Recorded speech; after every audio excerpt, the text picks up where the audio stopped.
This week in Army history, the U.S. Army purchased its first aeroplane in 1909. In early 1910, First Lieutenant Benjamin D. Foulois was assigned to take that plane and learn to fly.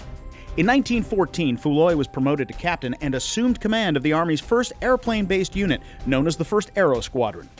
March 9, 1916, Francisco Pancho Villa led a group of almost 500 men to raid the small town of Columbus, New Mexico. This foray into American soil prompted President Wilson to assemble a force led by General Blackjack Pershing to chase Villa.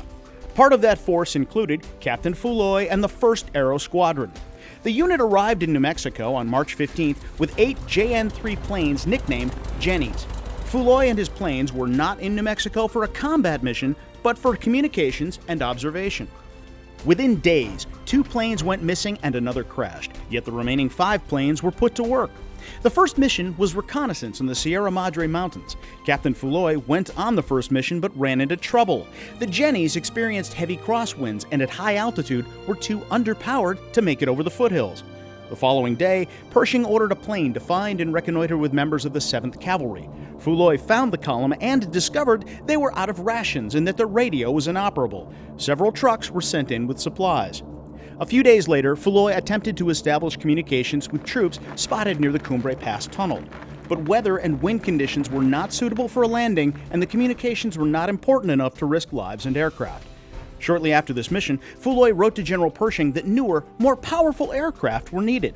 The present service in northern Mexico, where all operations of aeroplanes must commence at not less than 5,000 feet of altitude on the ground and operate above mountaintops 10,000 feet above sea level, makes it imperative that all aeroplanes sent out for this service be equipped with very powerful engines, and that these aeroplanes must be capable of climbing to a height of at least 18,000 feet with pilot, observer, and 4 hours fuel.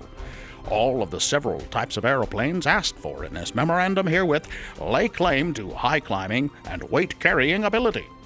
The declaration of war against Germany a year later would force the Army into creating the Air Corps, bringing pioneers like Benjamin Foulois and Billy Mitchell into the light of day.